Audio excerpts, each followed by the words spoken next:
mas maniqueísmos não refletem a realidade. Esse ritmo binário trai a realidade. Nós precisamos de técnica, nós precisamos de segurança jurídica, não tenho dúvidas, mas também precisamos de margem para o discernimento, que só pode ser materialmente formado, no caso concreto, pelo juiz e muito particularmente pelo juiz do primeiro grau. Peço que Vossas Excelências reflitam a esse respeito. Muito obrigado, senhor presidente. Imediatamente passo a palavra a Daniela Moradas Reis, professora-chefe do Departamento de Direito do Trabalho da UFMG. Boa tarde a todos. Em nome do deputado Fábio Tradi e deputado Sérgio Barraras, relator geral desse projeto, e em especial ao deputado doutor Grilo, cujo requerimento oportunizou a participação de 2 trabalhistas no debate do novo Código de Processo Civil. Agradeço a honra de participar dessa audiência pública e espero corresponder, na minha manifestação e nos posteriores debates, aos anseios dos ilustríssimos parlamentares, dos cidadãos e especialmente dos jurisdicionados da Justiça do Trabalho, que, por força do artigo 769 da CLT, tem aplicação subsidiária do Código de Processo Civil naquilo que é compatível com os princípios norteadores desse ramo especial. Bem, o Código de Processo, o projeto de Código de Processo Civil, tal qual apresentado, caso seja aprovado, ele vai promover grandes avanços. E me parece que ele engendra o espírito da Constituição de 88, porque introjeta elementos de democratização e elementos que reconhecem que nossa sociedade é plural. Nesse sentido, nós temos que evidenciar e enaltecer o projeto que contempla, em caráter genérico, a figura do amicus curiae. Na linha proposta por Peter Harbler, a Constituição e também as demais normas do sistema, elas não são um conjunto de normas que deve ser interpretado exclusivamente pelo Poder Judiciário. As normas pertencem ao povo, elas não pertencem ao juiz, elas não pertencem ao operador do direito do trabalho, elas pertencem a quem as vive. E, por isso, a máxima importância da permissão genérica contida nesse projeto, especialmente pelo artigo 322, de a participação de pessoas físicas ou jurídicas, entidades associativas ou pessoas que tenham conhecimento na área de debate e que integra a LIDE, de participar e, em caráter dialógico, promover o resultado do processo e a interpretação da norma jurídica. Então, isso me parece um dado relevante, precisa ser aqui enaltecido. A Constituição, a ação direta de inconstitucionalidade, a ação declaratória de constitucionalidade, a DPF e o controle difuso da constitucionalidade, ela já permitia espaços de democratização da interpretação da norma constitucional e o projeto de Código de Processo Civil, tal qual apresentado, expande para as demais normas do sistema, para o Poder Judiciário em geral, na aplicação da norma jurídica, forma de interpretação aberta e dialógica com a sociedade. Isso é muito importante, há um mérito enorme no projeto, só pelo fato de estar contemplado o amicus curiae. Além disso, o projeto também ele incorpora um elemento muito importante que percebe a sociedade brasileira como uma sociedade plural. Nós só somos iguais no formalismo da lei. Fora da lei, somos todos diferentes. E o princípio da isonomia processual, o princípio de que todos devem ser tratados iguais a partir do princípio do juiz natural, que deve ser dado iguais oportunidades às partes, isso, na verdade, é um elemento que introjeta desigualdade no plano do processo. Porque o princípio da igualdade jurídica, do qual decorre o princípio da isonomia processual, ele impõe o tratamento igual aos iguais e desigual, na medida da desigualdade, aos desiguais, como já disse um dos nossos palestrantes aqui hoje. E, no campo dos jurisdicionados da Justiça do Trabalho, a desigualdade entre as partes ela é evidente. razão pela qual o acolhimento do princípio da aptidão para a prova, na sua forma genérica, tal qual formulado no artigo 358 do projeto, ele é um avanço significativo. Nós temos que aqui enaltecer também o projeto, porque isso vai traduzir, não só no campo do processo do trabalho, mas também no campo do processo civil e na sua aplicação mais ampla, o acolhimento dessas desigualdades naturais da sociedade brasileira. Não podemos supor que somos todos iguais, somos todos diferentes, e a lei, por um formalismo legatário ainda de um Estado, vamos dizer, um Estado liberal, clássico, vinha incorporando naquele código anterior. Então, portanto, é um avanço enorme e que harmoniza-se, afina-se com o espírito constitucional. Bem, mas se por um lado, né, temos que ressaltar esses elementos de grande avanço do código tal qual proposto, né, por outro lado, vejo com certa preocupação alguns de seus aspectos, especialmente pela possibilidade de aplicação destes dispositivos ao processo do trabalho e por contrariar ou criar certos paradoxos dentro do ordenamento jurídico. E o primeiro desses elementos que eu gostaria de trazer é o problema da institucionalização de um incidente de desconsideração da personalidade jurídica, tal qual proposta nos artigos 77 a 79 do Código de Processo, pelo projeto de Código de Processo Civil. Bem, a desconsideração da personalidade jurídica, na forma do Código Civil, artigo 50, ela pode ser requerida pelas partes ou pelo Ministério Público quando lhe for permitido participar, né, quando for o caso de participar do processo, e, a princípio, né, em razão da ausência de um procedimento especial, isso se faz sem uma formalização dentro do processo odierno. Bem, se aprovado o código, o projeto de código aqui debatido, nós vamos criar um incidente de desconsideração da personalidade jurídica. Bem, o requerimento da desconsideração da personalidade jurídica, segundo o projeto, pode se dar a qualquer tempo, tanto na fase cognitiva quanto na fase executória do processo. Bem, parece, né, numa leitura breve desses dispositivos do projeto, que houve uma preocupação sobrelevada com relação ao resguardo do direito à ampla defesa e o contraditório. Quis se resguardar para o sócio, né, a possibilidade de, previamente no processo, debater se, de fato, houve um abuso da personalidade jurídica, uma confusão patrimonial, ou se foi caracterizado, né, uma das hipóteses legais, que não são só aquelas genéricas previstas no artigo 50 do Código Civil, e que habilitariam o juiz a desconsiderar a personalidade jurídica. No entanto, essa preocupação excessiva com o princípio do contraditório e ampla defesa cria um paradoxo, que é o paradoxo do alongamento indevido do processo.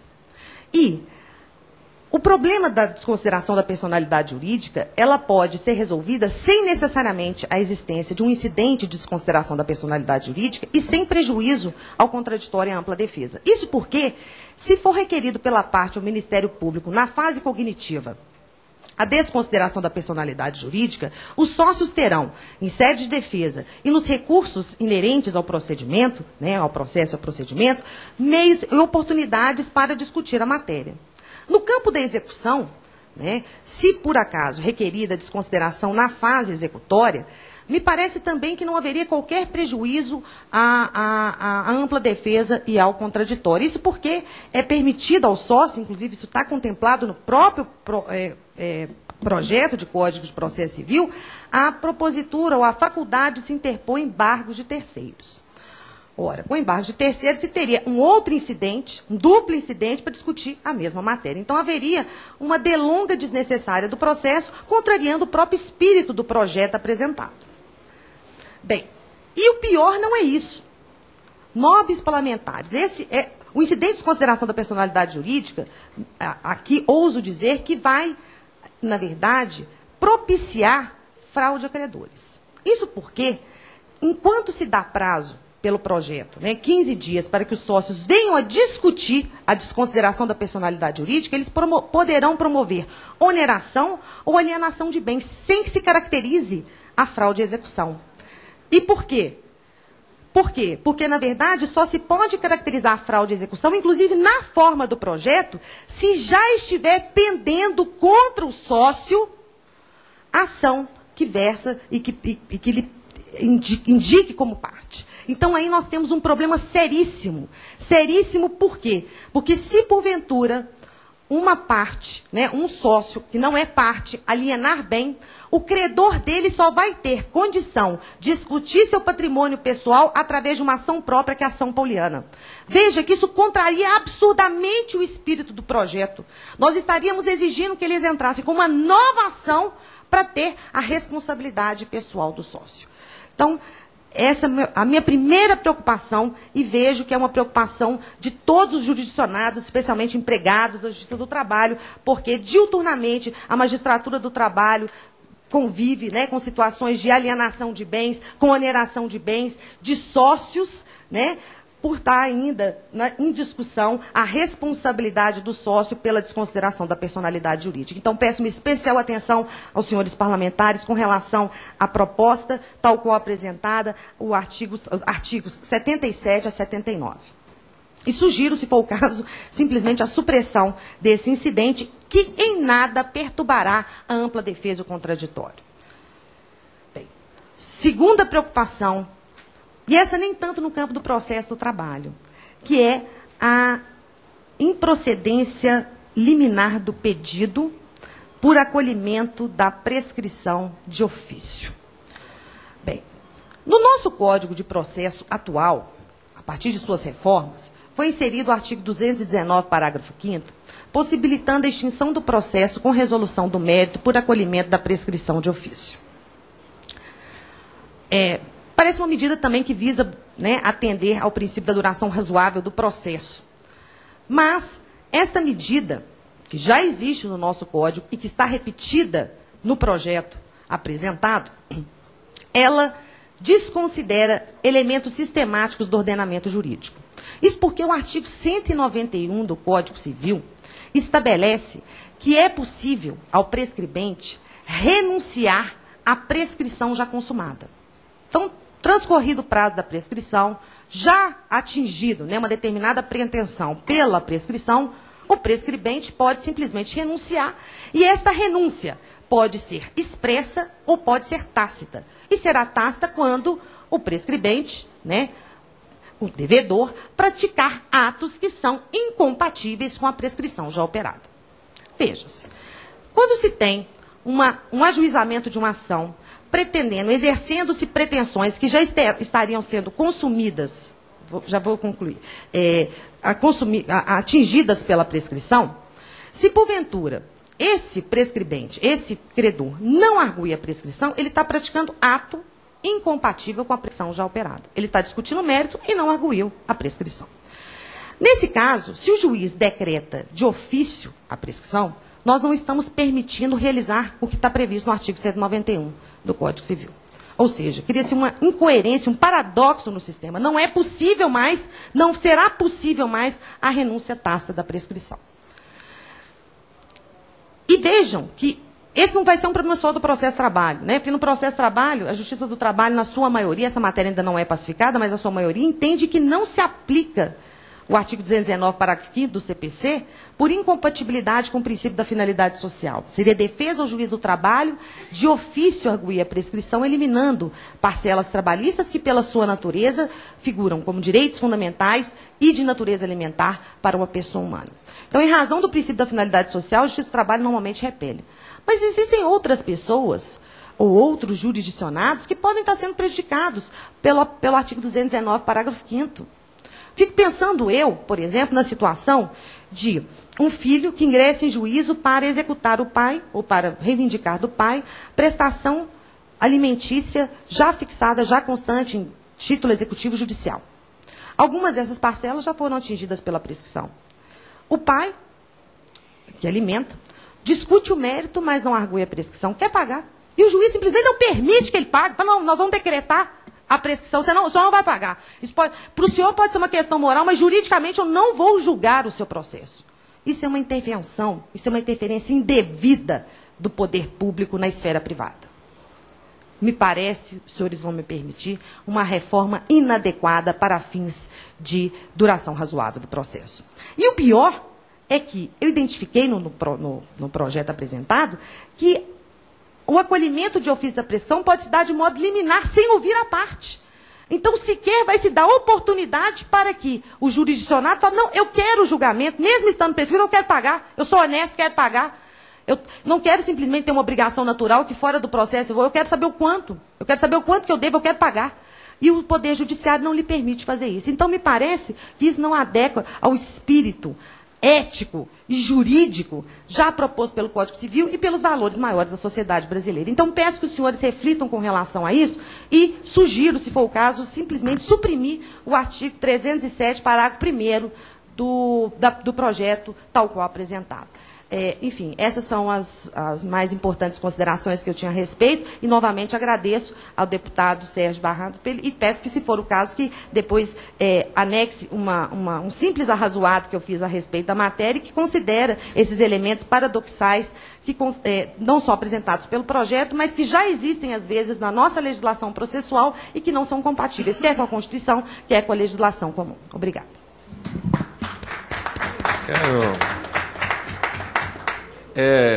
Da competência do presidente coordenar os trabalhos. Ele foi votar, porque nós estamos na ordem do dia, e nós estamos nos revezando aqui para não...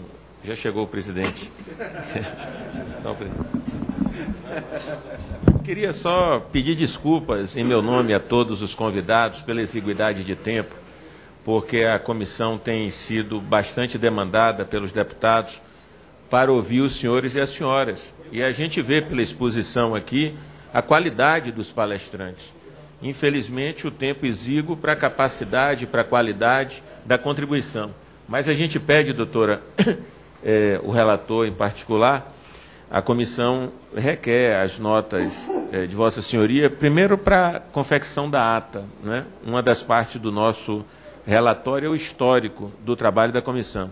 E eu, particularmente, quero as suas observações do ponto de vista técnico, embora discorde da supressão da desconsideração da personalidade jurídica. Vamos melhorá-la. Eu vou pedir licença que o presidente agora faz as vezes do relator, eu vou votar.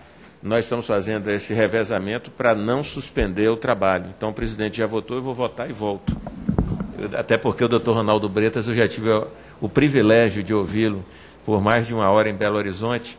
Eu sei que ele vai brindar Vossas Excelências aqui com muitas provocações.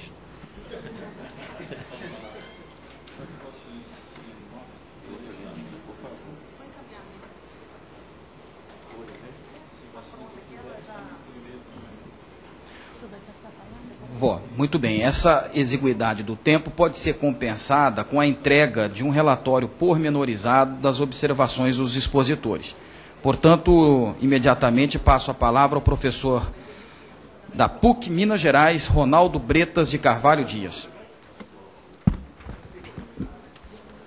Excelentíssimo senhor doutor Fábio Tradi, digníssimo presidente desta comissão especial, caríssimo colega também, advogado, doutor Sérgio Barradas Carneiro, que está se ausentando, ilustre deputado relator geral da comissão, excelentíssimos senhores convidados aqui presentes que fizeram uso da palavra, eminentes deputados integrantes desta comissão, minhas senhoras e meus senhores, conforme o excelentíssimo senhor presidente frisou, e deverá haver alteração nesse sentido, na ata dos trabalhos, constou que eu seria professor da Universidade Federal de Minas Gerais. Na realidade, eu sou professor na Faculdade Mineira de Direito da PUC Minas.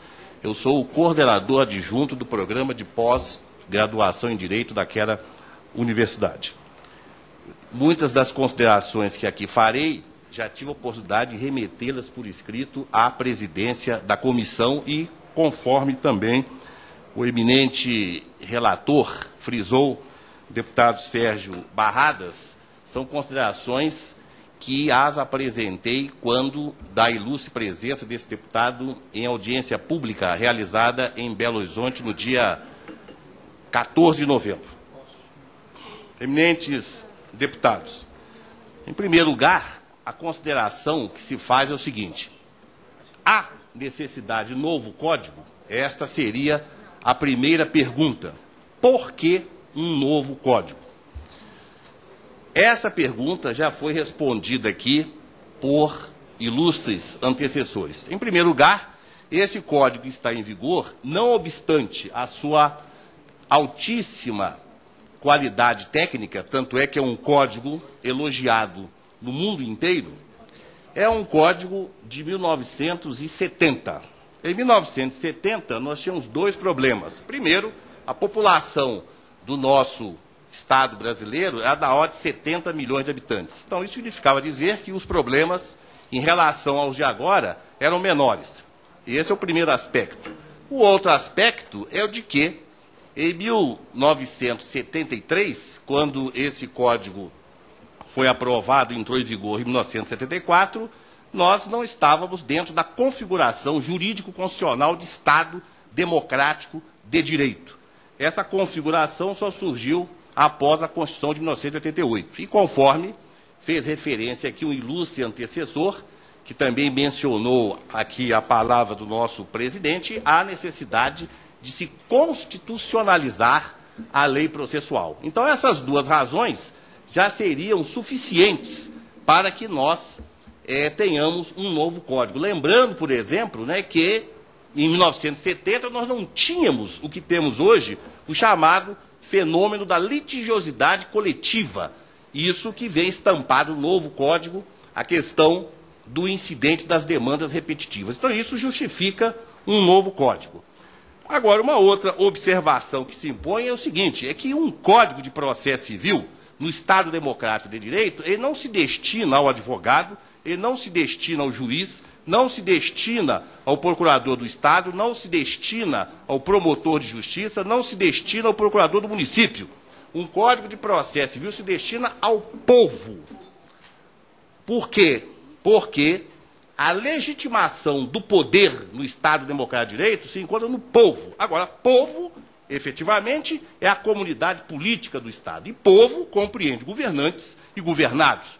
Povo compreende ilustres e insigne autoridades e o pobre coitado desvalido que, efetivamente, não se encontra na figura ou no conjunto de agentes públicos. Então, o código é destinado ao povo, ilustres autoridades e aquela pessoa comum que precisa receber o aluguel, que precisa de alimentos, que tem que se defender contra uma ação abusiva do senhorio que quer colocar para fora do imóvel locado e situações semelhantes. Então, o código não é para segmentos.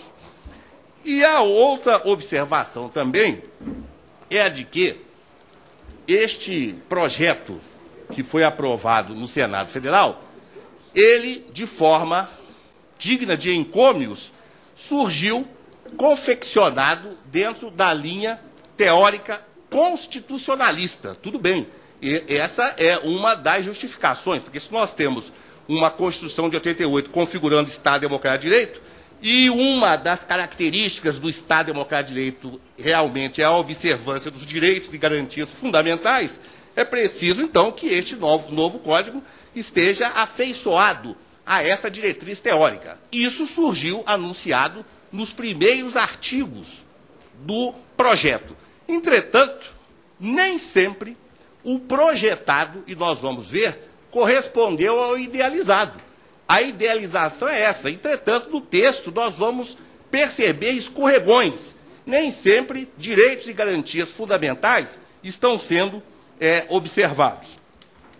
Uma outra observação que nós queremos fazer é o de que esta audiência pública, por exemplo, aqui realizada, obedece a um processo. É o processo legislativo. Quando nós falamos em processo, a ideia que nos vem à mente é de processo jurisdicional com lide, conflito de interesses. Não. Nós temos processo constitucional, temos o processo jurisdicional, temos o processo legislativo, temos o processo administrativo.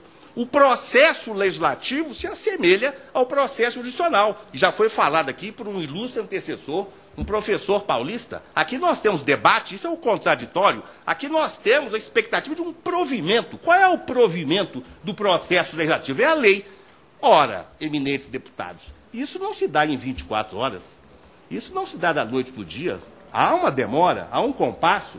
Vossas Excelências têm grandes dificuldades para estabelecer aqui o diálogo, de modo que possam convenientemente, como o fazem, representar os interesses do povo. Vossas Excelências constituem antenas supersensíveis, captando os sentimentos, as aspirações, as paixões do povo. Isso não pode se dar em 24 horas, 5 dias, 3 dias.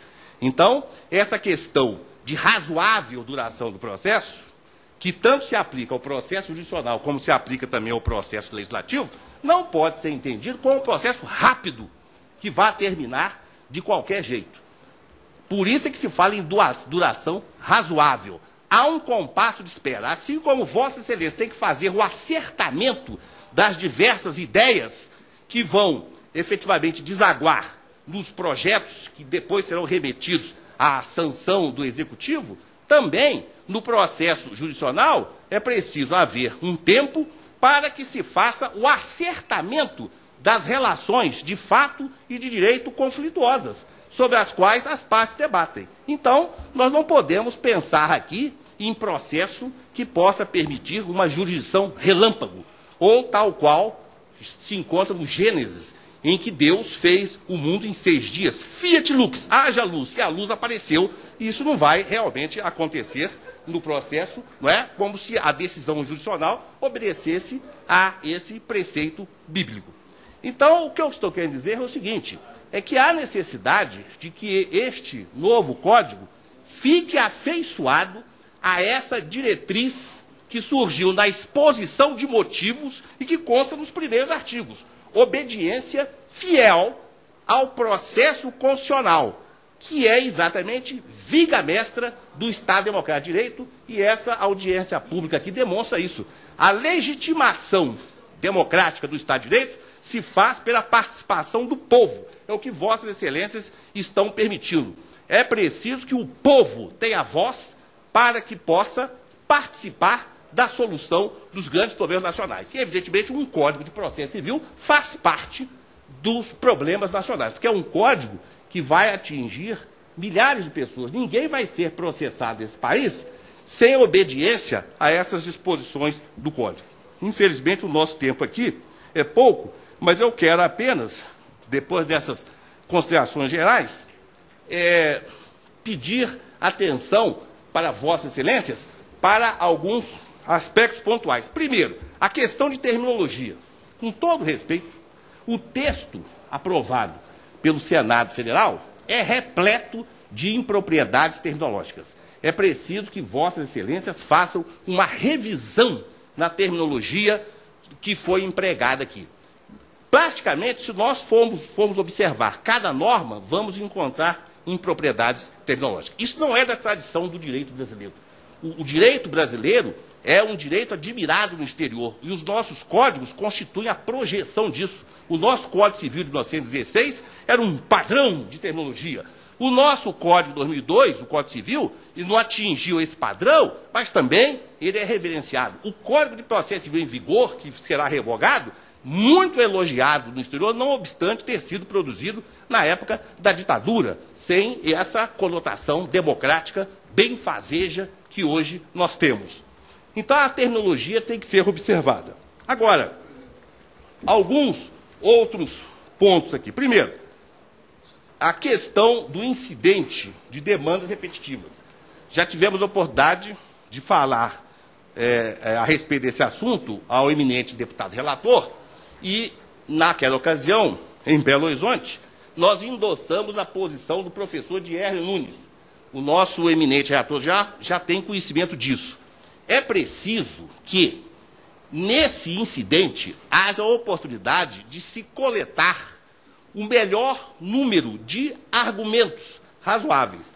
Porque nós vamos ter aqui, julgando por amostragem, diversos milhares de processos.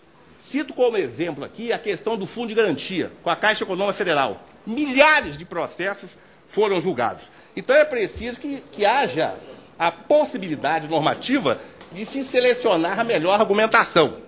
Inclusive, a questão da sustentação oral ficou demonstrado aqui no artigo 930, que praticamente não havia tempo disponível para que um litigante possa se manifestar. O outro ponto aqui reformulação do artigo 353. O artigo 353 do projeto prevê que o juiz pode julgar de acordo com a sua livre convicção. Com todo respeito, no Estado Democrático de Direito, o juiz não tem essa livre convicção, porque quando o juiz toma posse, ele se obriga a, primeiro, cumprir a Constituição e, segundo, cumprir o ordenamento jurídico do país. Isso se chama reserva legal, garantia da reserva legal. Ninguém está obrigado a fazer ou a deixar de fazer alguma coisa, senão em virtude de lei. Então, o juiz, ele tem uma liberdade motivada. Então, nós estamos sugerindo tirar essa expressão livre convicção por convicção motivada. Até porque o processo, ele permite a geração de uma decisão comparticipada. Hoje, o contraditório significa garantia que as partes têm de poder influenciar no julgamento do juiz. Então, não pode haver, evidentemente, julgamento dentro de um processo divorciado da estrutura do contraditório, e essa estrutura do contraditório faz com que haja conexão dessa garantia com a garantia da fundamentação. O outro aspecto aqui é a questão do processo de execução. O projeto aprovado no Senado Federal eliminou o procedimento da execução por quantia certa contra devedor insolvente. Parece-me que isso é um erro, porque o texto do anteprojeto elaborado pela Comissão Especial de Juristas manteve em vigor esse procedimento. Esse procedimento é um dos pontos altos do Código de Processo Civil de 1973. O que aconteceu? O Senado Federal modificou isso por completo e criou um incidente no artigo 865, criou um incidente da insolvência do devedor. Acontece que esse incidente está mal normatizado, não obedece contraditório, não há possibilidade de credores com garantia real exercer o seu de preferência. Em resumo, e com as devidas vendas, é uma tragédia esse artigo 865. É preciso restabelecer o que estava no anteprojeto, mantendo-se em vigor o texto do Código de Processo Civil de 73, até que uma outra lei reformule isso. Outra questão aqui, já estamos encaminhando, temos só 3 minutos, a questão do artigo 798. O artigo 798 do projeto permite que o juiz dispense a intimação do devedor no caso de penhora. Isso é um absurdo. Aqui o projeto está consagrando o confisco.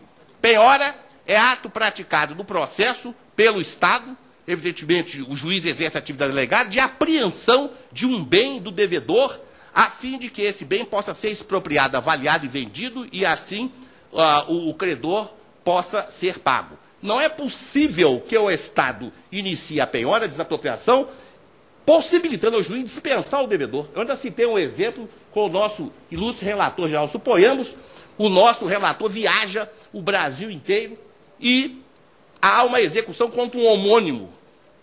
E é feita a penhora por engano em bens do relator. Ora, ele não é encontrado, claro, ele está servindo o povo, viajando o Brasil inteiro, né, participando de audiências públicas. Aí o juiz entende que ele está se esquivando e dispensa a intimação. É possível isso? Isso é um verdadeiro absurdo. Isso tem que ser reformulado. E, finalmente, a questão do artigo 888, que eliminou a possibilidade de recurso contra a decisão monocrática do relator em determinadas hipóteses que não admite recurso. Existe aqui, no Brasil, uma ideia, a meu ver, mal concebida, de que recurso é causa de atraso do processo. Primeiro, fala-se em processo moroso. A expressão está equivocada. Não é o processo que é moroso.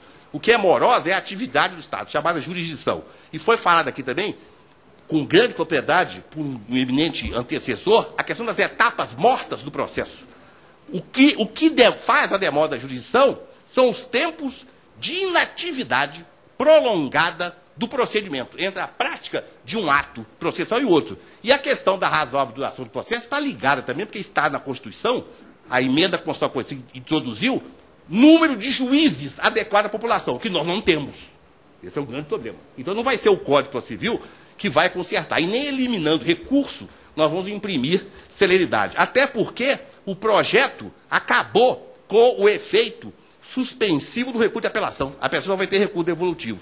E os recursos para os tribunais superiores continuam não tendo efeito suspensivo. Significa que as decisões judiciais poderão ser cumpridas. Então, para finalizar, senhor presidente, senhor relator, já eminentes deputados, o que o povo quer no Estado Democrático de Direito é um Código de Processo Civil afeiçoado aos direitos e às garantias fundamentais. E é por isso que doutrina moderna até sugere hoje a mudança, ao invés de chamar Estado Democrático de Direito, o Estado seja chamado Estado dos Direitos Fundamentais. Muito obrigado pela atenção e pelo convite. Com a palavra, Abner Ferreira, pastor presidente da Convenção das Assembleias de Deus no Brasil, Ministério de Madureira, Rio de Janeiro. Senhor presidente, deputado Nelson Trade, eu quero saudar aqui a Vossa Excelência, ao meu amigo deputado Sérgio Barradas. Já tivemos aqui alguns bons embates, não é? No campo das ideias, no Estatuto das Famílias. Tivemos um belíssimo debate, estivemos juntos. Quero saudar aqui meu querido papai,